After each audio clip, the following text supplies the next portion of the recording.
Aujourd'hui, étudions la parole de Dieu avec le sermon intitulé « La Bible et les prophéties ». Il y a beaucoup de prophéties écrites dans la Bible.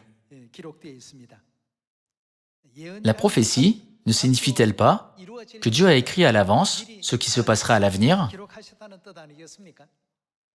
Ainsi, à travers la Bible, nous pouvons trouver les réponses aux questions suivantes. Que se passera-t-il dans notre avenir? Quel sera l'avenir de notre évangile? Au temps du Saint-Esprit, le Christ Saint-Saint-Tron est venu avec le nom nouveau de Jésus et a prêché les paroles de la vérité. Lorsqu'il rendait le culte dans une petite église, sous chambre de maison, comme la chambre haute de Marc, il soulignait toujours « Il est prophétisé que les gens de toutes les nations et de toutes les langues viendront à cette église. » Selon la prophétie, beaucoup d'enfants de Sion viennent maintenant du monde entier. Cependant, à l'époque, c'était quelque chose que nous ne pouvions jamais rêver ou imaginer. Certains ont pensé, une telle chose peut-elle vraiment arriver? Parce que cela ne semblait pas possible, compte tenu des circonstances de l'époque. Cependant, comme Dieu l'avait prophétisé, de nombreux membres de la famille de Sion ont visité la Corée. Pour l'instant, les visites sont temporairement suspendues en raison du coronavirus, mais nous avons tous été témoins de l'accomplissement. Il y a eu le 77e groupe de visiteurs d'outre-mer, la conférence mondiale des étudiants et la conférence mondiale pour les femmes des membres pastoraux. Grâce à ces réunions, les membres de la famille de Sion ont pu constater qu'ils n'étaient pas seuls et qu'il y avait des membres dans le monde entier qui menaient cet évangile ensemble, en craignant Dieu et en servant l'Église. Ils ont pu assister à l'accomplissement de la prophétie.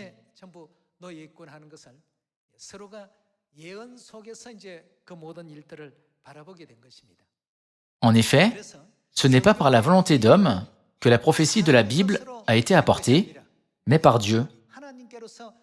Par conséquent, elle ne peut pas rester inachevée. Dieu nous fait savoir que chaque moment des prophéties s'accomplira sûrement par l'étonnante providence du salut de Dieu.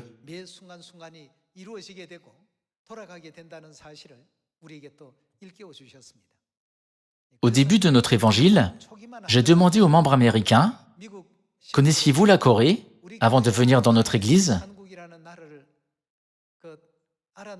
Ils ont répondu qu'ils ne savaient même pas où elle se trouvait. Pas seulement une ou deux personnes, mais de nombreux groupes de visiteurs sont venus en Corée et ont dit « Je ne savais pas que la Corée était un pays si développé. La Corée est vraiment incroyable. » Comment la Corée, qui a le PIB le plus bas, a-t-elle accompli un tel miracle en peu de temps? C'est ce que les membres visiteurs m'ont dit. Il y a les prophéties dans les livres de Daniel, d'Ésaïe et d'Ézéchiel, et dans l'Apocalypse. Nous pouvons dire que la Bible est un recueil de nombreuses prophéties. Aujourd'hui, prenons le temps d'étudier les prophéties sur Mère Céleste, la Nouvelle Jérusalem, dans la Bible.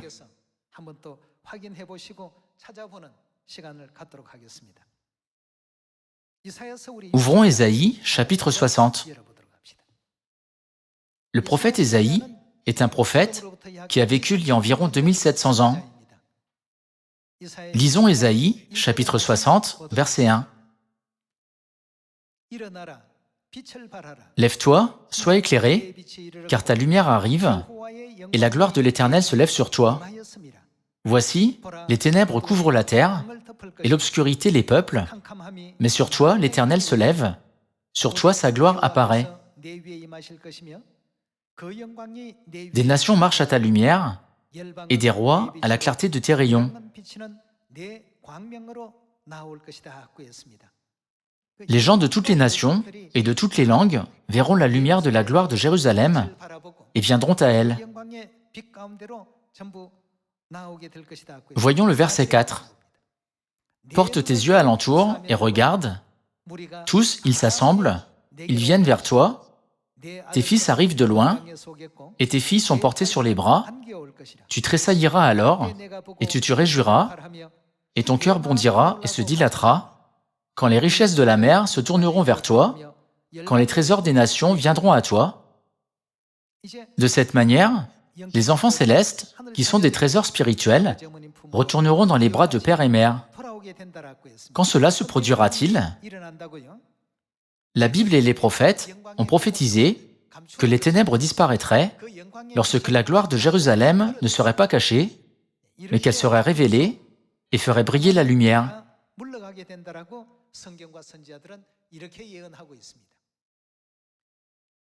Ce n'est pas par une volonté d'homme que la prophétie du prophète Ésaïe a été apportée. Voyons 2 Pierre, chapitre 1. Lisons ensemble 2 Pierre, chapitre 1, verset 19. Et nous tenons pour d'autant plus certaine la parole prophétique, à laquelle vous faites bien de prêter attention, comme à une lampe qui brille dans un lieu obscur, jusqu'à ce que le jour vienne apparaître et que l'étoile du matin se lève dans vos cœurs. Sachez tout d'abord vous-même qu'aucune prophétie de l'Écriture, la prophétie de l'Écriture signifie la prophétie de la Bible, ne peut être un objet d'interprétation particulière, car ce n'est pas par une volonté d'homme qu'une prophétie a jamais été apportée. C'est un message très important. Ce n'est pas par la pensée et l'esprit humain qu'une prophétie a jamais été apportée, mais c'est poussé par le Saint-Esprit que des hommes ont parlé de la part d'eux, qui? De la part de Dieu.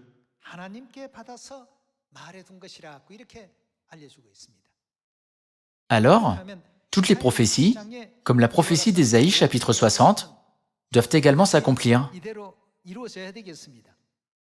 Tous doivent s'assembler et venir à Jérusalem. Les fils et les filles de Dieu doivent arriver de loin. Une telle œuvre gracieuse doit avoir lieu. Revenons à Ésaïe chapitre 60, verset 8. Qui sont ceux-là qui volent comme des nuées, comme des colombes vers leur colombier? Car les îles espèrent en moi, et les navires de Tarsis sont en tête pour ramener de loin tes enfants, avec leur argent et leur or, à cause du nom de l'Éternel, ton Dieu, du Saint d'Israël qui te glorifie.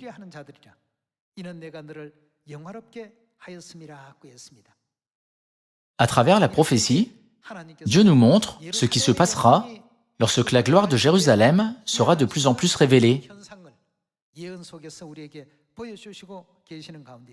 Passons au verset 12. Verset 12, il est écrit « Car la nation et le royaume qui ne te serviront pas périront, ces nations-là seront exterminées. La gloire du Liban viendra chez toi, le cyprès, l'orme et le buis, tous ensemble, pour orner le lieu de mon sanctuaire, et je glorifierai la place où reposent mes pieds. Les fils de tes oppresseurs viendront s'humilier devant toi, et tous ceux qui te méprisaient se prosterneront à tes pieds. Ils t'appelleront ville de l'Éternel, Sion du Saint d'Israël. »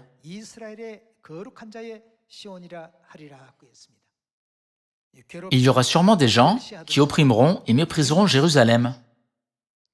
Puisque cela est prophétisé, ces gens doivent certainement exister.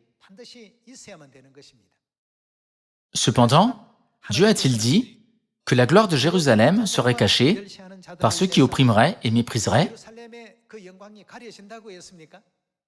La gloire de Jérusalem ne sera jamais cachée. Au contraire, sa lumière brillera plus splendidement. Même si l'Église était une petite église, sous forme de maison, comme la chambre haute de Marc, Père disait toujours lors du culte, « Toutes les nations et tous les peuples viendront. » Il a regardé les prophéties et nous a veillé au fait que notre Église est prédestinée de cette manière, selon les prophéties. Comme cela a été prophétisé, de nombreux membres de la famille de Sion de l'étranger visitent la Corée pour rencontrer Mère Céleste la Jérusalem, n'est-ce pas?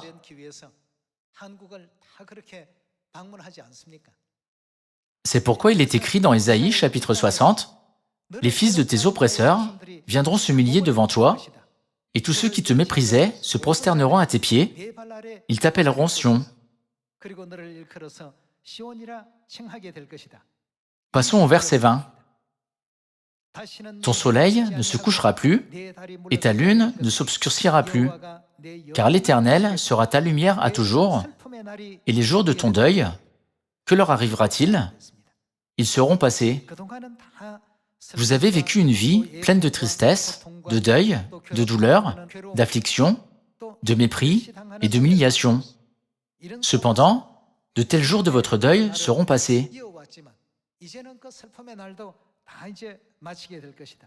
Continuons avec le verset 21. Il n'y aura plus que des justes parmi ton peuple. Ils posséderont à toujours le pays. C'est le rejeton que j'ai planté, l'œuvre de mes mains, pour servir à ma gloire. Le plus petit deviendra un millier, et le moindre, que deviendra le moindre? Une nation puissante. Moi, l'Éternel, je hâterai ces choses en leur temps. Le moindre ne restera pas le moindre, mais il deviendra une nation puissante, et le plus petit deviendra un millier. Cela ne veut-il pas dire que leur nombre augmentera? Nous ne pouvons pas comparer le nombre de membres de la famille de Sion, à l'époque où Père était sur cette terre, avec le nombre que nous avons aujourd'hui. Nous pouvons sentir que Dieu nous a accordé une si grande œuvre de gloire qui est incomparable avec les premiers jours. Rien ne peut s'opposer aux prophéties. Par conséquent, j'aimerais vous demander aujourd'hui de faire l'œuvre selon la prophétie avec la foi. Nous devons proclamer et manifester la gloire de Jérusalem. Dieu a établi Jérusalem et l'a rendue glorieuse sur la terre, n'est-ce pas? Voyons une prophétie de plus dans Ésaïe, chapitre 62. Voyons Ésaïe, chapitre 62, verset 6. Sur tes murs, Jérusalem, j'ai placé des gardes. Selon Galates, chapitre 4, verset 26, qui est Jérusalem? C'est notre mère. Ils ne se tairont ni jour ni nuit, vous qui la rappelez au souvenir de l'Éternel, point de repos pour vous, et ne lui laissez aucun relâche jusqu'à ce qu'il rétablisse, qui, Jérusalem, et la rende glorieuse sur la terre.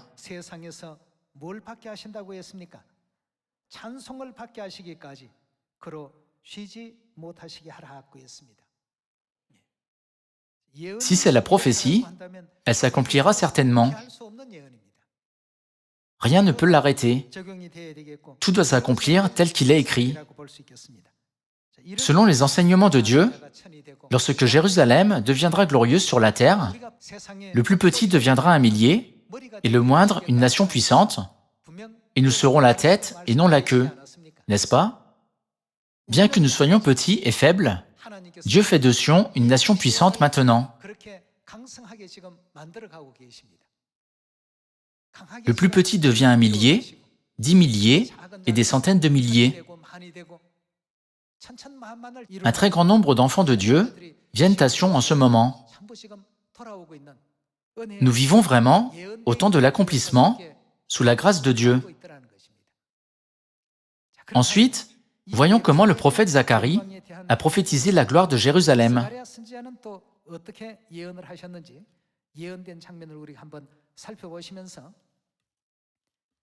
Nous n'avons pas besoin de penser « J'ai eu beau proclamer la gloire de Jérusalem, les gens n'ont pas écouté. » Puisque la prophétie s'accomplira certainement, nous devons prêcher la gloire de Jérusalem, qu'ils écoutent ou non. Ouvrons Zacharie, chapitre 14.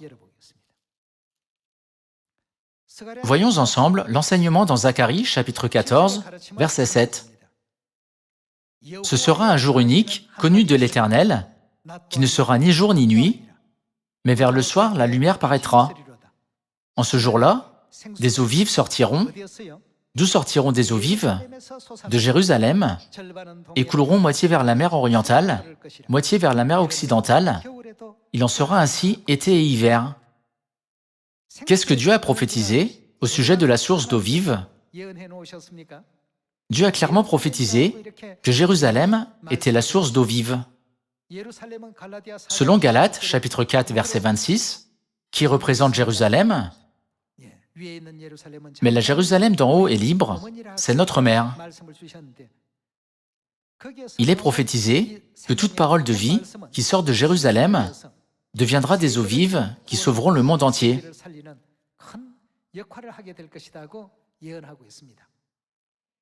Allons à Ézéchiel, chapitre 47. Voyons Ézéchiel, chapitre 47, verset 1. Il me ramena vers la porte de la maison, et voici, de l'eau sortait sous le seuil de la maison. Ici, la maison signifie le temple de Jérusalem. À l'orient, car la face de la maison était à l'orient. L'eau descendait sous le côté droit de la maison, au midi de l'autel.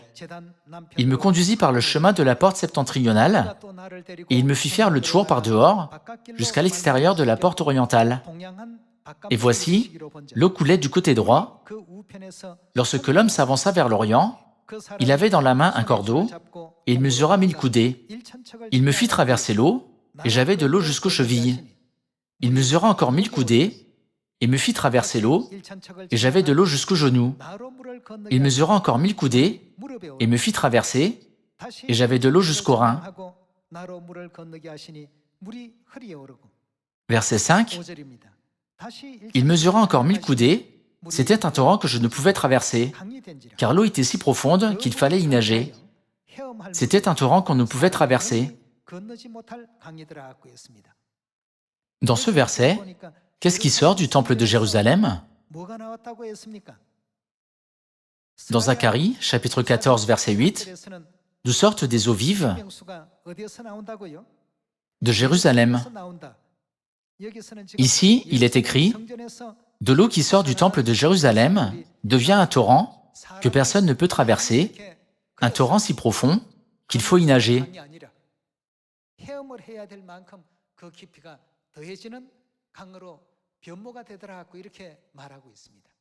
De quel fleuve s'agit-il? Puisque de l'eau vive y coule, n'est-ce pas le fleuve d'eau de la vie? Continuons à voir la prophétie sur la façon dont le monde entier sera transformé par le fleuve d'eau de la vie. Verset 6. Il me dit, « As-tu vu, fils de l'homme ?» Il me ramena au bord du torrent. Quand il m'eut ramené, voici, il y avait sur le bord du torrent beaucoup d'arbres de chaque côté. Il y avait sur le bord du torrent beaucoup d'arbres de chaque côté. Verset 8. Il me dit, « Cette eau coulera vers le district oriental, descendra dans la plaine et entrera dans la mer. Lorsqu'elle se sera jetée dans la mer, les eaux de la mer deviendront, comment? Saines. » L'eau qui sort du temple de Jérusalem devient un torrent. Lorsque ce torrent, le fleuve d'eau de la vie, se jette dans la mer, les eaux de la mer deviennent saines. La mer devient saine. Selon Apocalypse, chapitre 17, verset 15, la mer représente la société humaine. Le fleuve d'eau de la vie sortant de Jérusalem coule vers la société humaine et la sauve. Cette œuvre étonnante aura lieu. Continuons avec le verset 9. Tout être vivant qui se meut vivra partout où le torrent coulera. Quel est ce torrent? Le fleuve d'eau de la vie. Qu'arrivera-t-il à tout être vivant? Partout où le fleuve d'eau de la vie coule, il vivra. Et il y aura une grande quantité de poissons, car là où cette eau arrivera, les eaux deviendront saines, et tout vivra partout où parviendra le torrent. En d'autres termes, partout où la parole de Dieu de l'eau de la vie est transmise, tout vivra.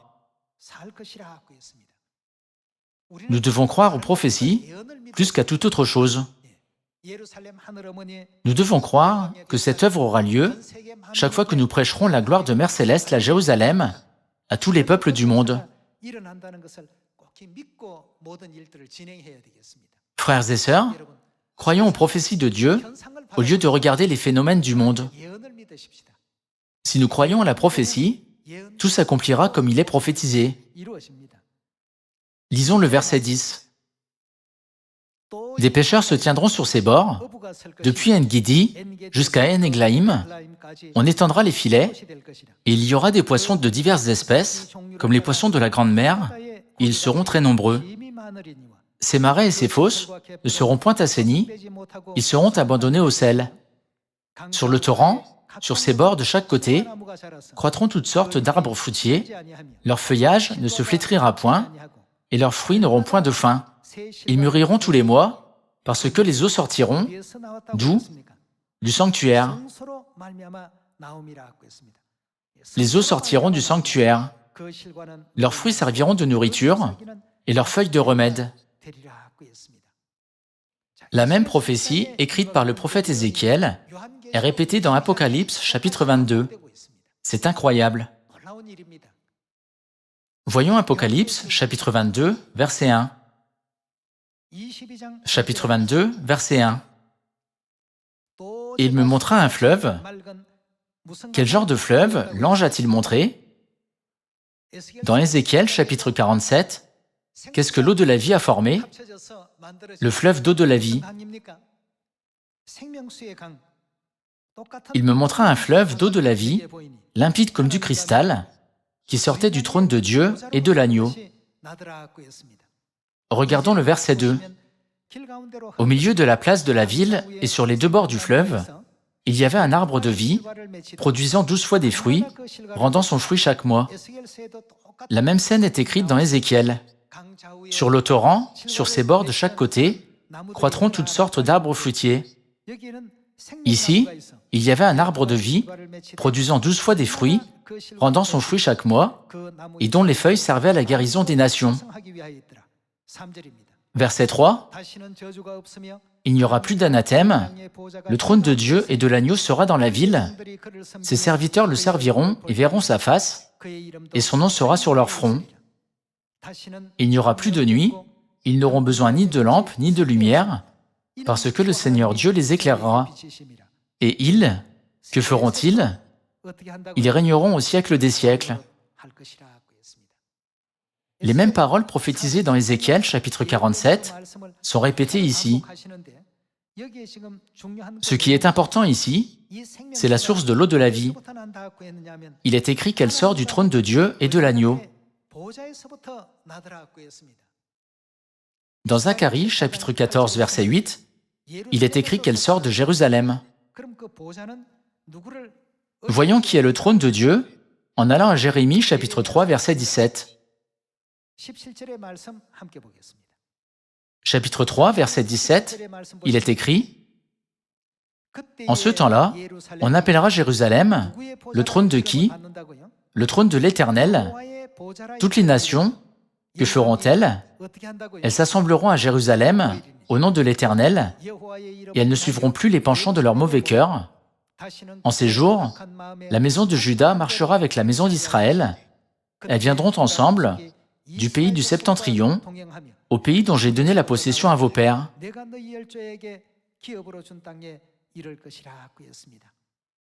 Ici, nous pouvons voir que Jérusalem est le trône de l'Éternel. L'eau de la vie sort du trône de l'Éternel et forme un grand fleuve. Sur les deux bords du fleuve, il y avait un arbre de vie, rendant son fruit chaque mois, et dont les feuilles servaient à la guérison des nations.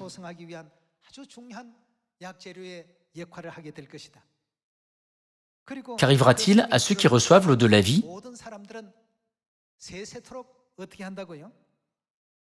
Ils régneront dans le royaume des cieux au siècle des siècles.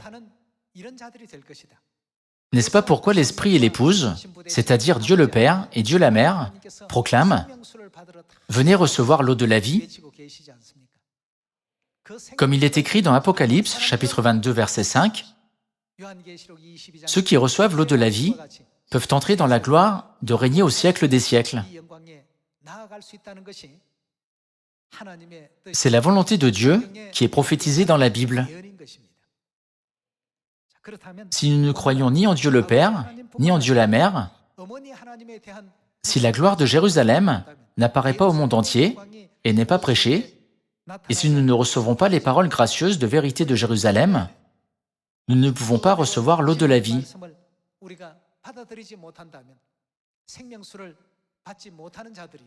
Si nous ne recevons pas l'eau de la vie, nous ne pourrons jamais entrer dans le royaume éternel des cieux et y régner.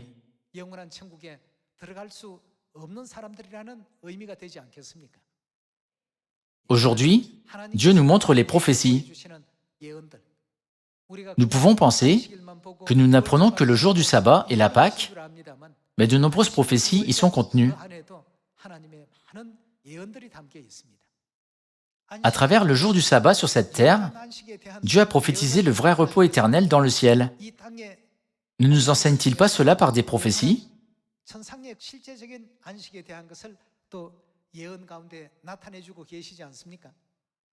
Il en est de même pour la Pâque.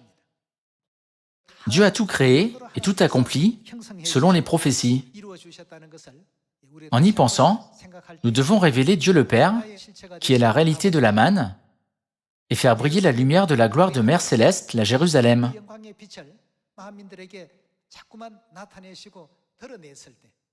Alors, que feront les peuples et les rois de toutes les nations?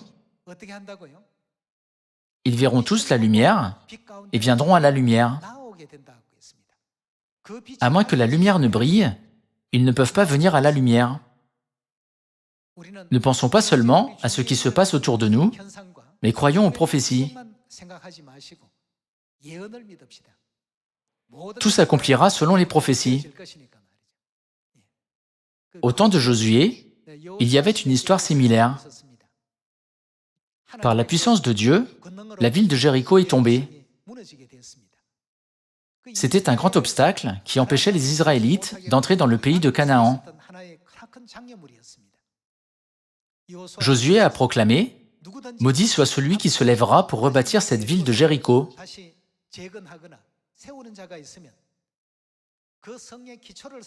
Il en jettera les fondements au prix de son premier-né. Et il l'achèvera et en posera les portes au prix de son plus jeune fils.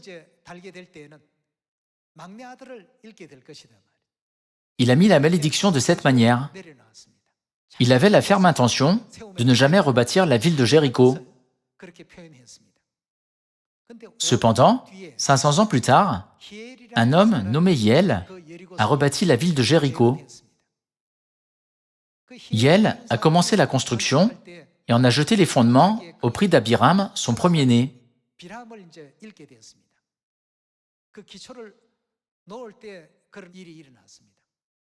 Il a achevé la construction et en a posé les portes au prix de Ségub, son plus jeune fils.